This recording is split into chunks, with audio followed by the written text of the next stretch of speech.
Hey everybody.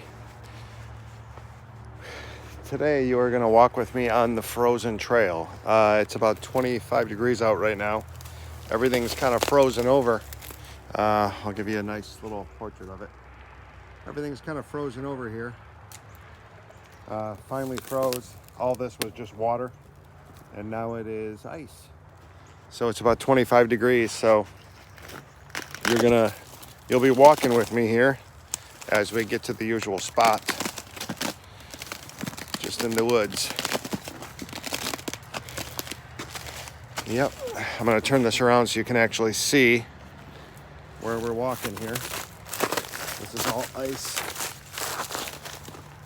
It's all iced over. Yep. Boots breaking through it. Ice is, I don't know, say it's about 1/4 of an inch thick. Of course.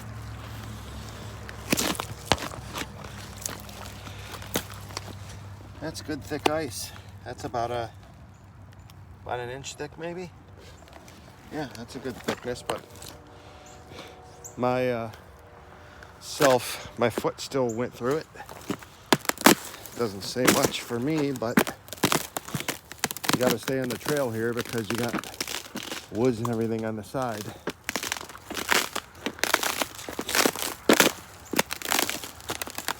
So if you're in a place where you don't get snow and ice, this is sort of what it's like. It's cold, but not too cold. You just have to dress for it.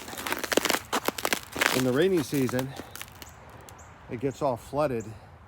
And of course, all this is just what's frozen swamp. It's not swamp, but I mean, the leaves fall and all these twigs are in the way. I'm going to do my best here to get up to my usual spot. You can see here, if you want to slip, you go right down that hill and into the water. I don't know if you can see that, but that's how it is. Yeah, and people leave trash here still.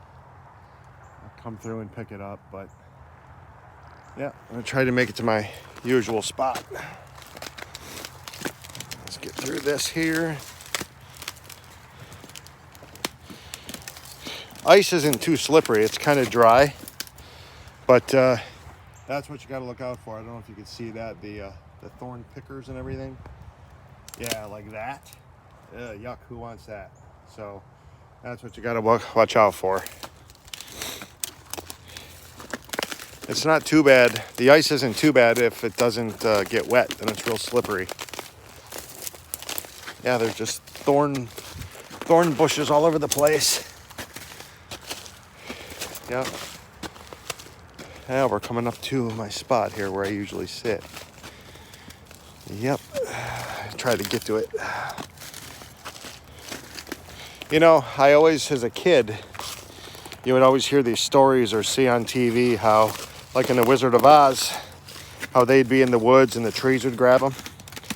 And that's a lot like that. As you're walking through here, stuff grabs onto your clothes and hangs onto you.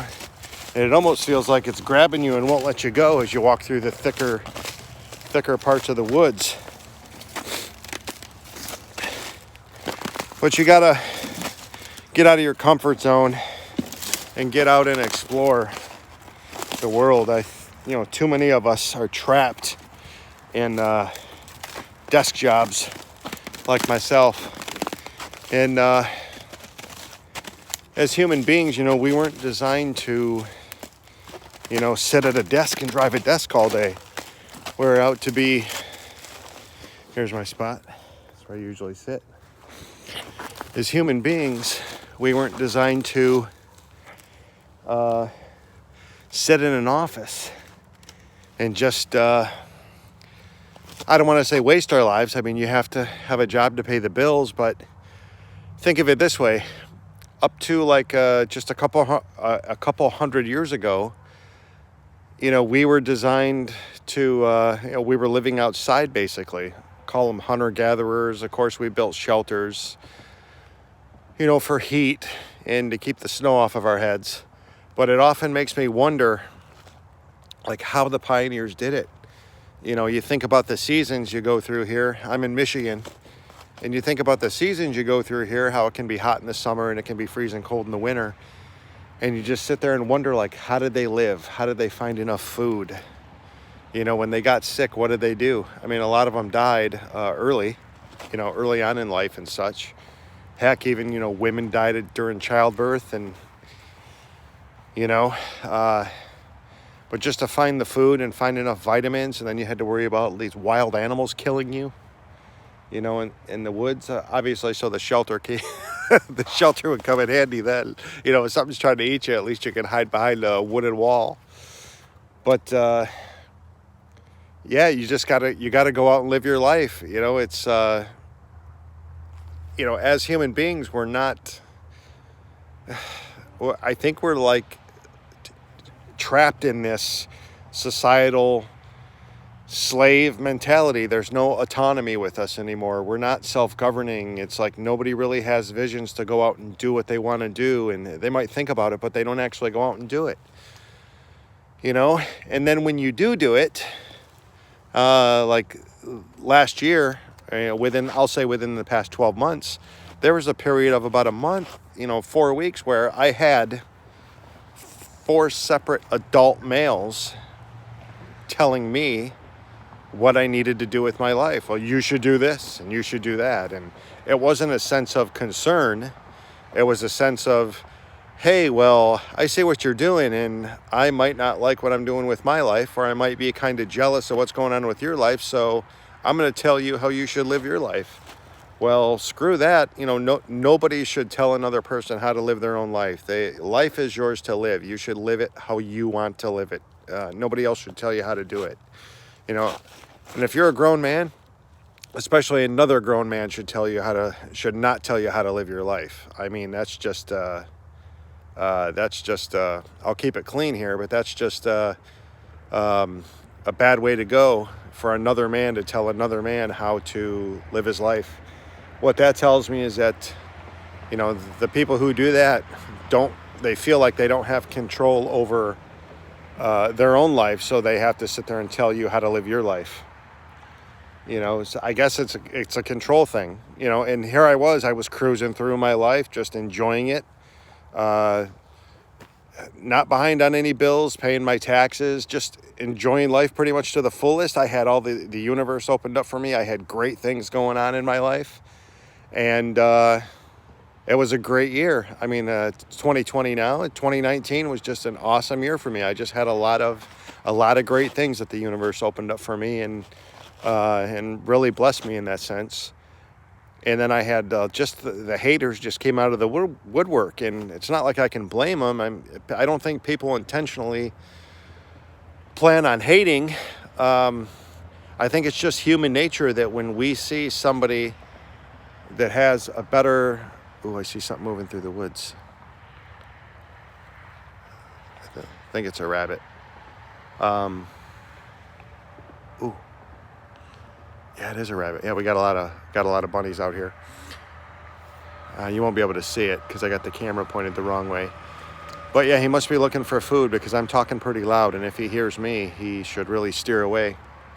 But when people sit there and see stuff that other people have, or they're living a life that they want to have, I think that kind of brings out the haterism in people, and that's when they try to sit there and tell you how to live your own life. And the funny thing is, the 4 people that were telling me at this time of what I should do and how I should live my life, they really didn't have most of them didn't have any verbal contact with each other.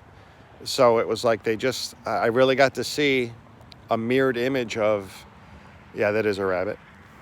I got to see a mirrored image of what they didn't like about their own lives, and they were kind of jealous for that. My guess, not that I care. But yeah, you got to go out and live your own life and grab it. It's 25 degrees here right now, and we're supposed to be getting 4 to 7 inches of snow tonight into tomorrow. So, am I going to be out here tomorrow? Yeah, maybe. I'm not going to sit there and let the weather dictate to me what I will and won't do with my life. You got to go out and have fun and enjoy it. And, just kind of do your own thing. Be your own person. Again, I don't know if it's social media, Facebook and all that stuff. I think it's just put everybody into the herd mentality that they feel like they're powerless, or they feel like they don't have their freedom. I mean, thankfully I was born when we had no internet, so I've seen both sides of life with no internet, where you still had the landline phones, before microwave ovens, before answering machines, before cable TV. So I can easily go back to living that life, having had my foot on both sides of technology. But the generations growing up today, there are some younger kids now who feel that all the AI, all the Googles and the Alexas and the Siris, are actually like real people who with feelings, and can talk to them and play with them. And so, but that's part of that's just imagination too. When I was a kid, I used to think that, there were like monkeys in the stoplights with the flashlights, and they would flash them from red to blue. And 3 and 4 year olds, they're learning from imagination to reality. So there's a huge gulf there. But yeah, let me show you this too. That's sort of all flooded here. This is my little area. Soon I plan on having campfires here. And just not really campfires, but just fires out here in the woods to stay warm a little bit. But anyway, that's all I got for now. Just go out and live your life, and just be awesome at it, because you're gonna blink one day and it's gonna go by, and you'll sit there and think, oh, I had a chance to do that during the winter, but I didn't do it, or I had a chance to do that during the summer and I didn't do it. So it's gonna be too late. So, but anyway, that's pretty much all I've got. So until next time, have a good one.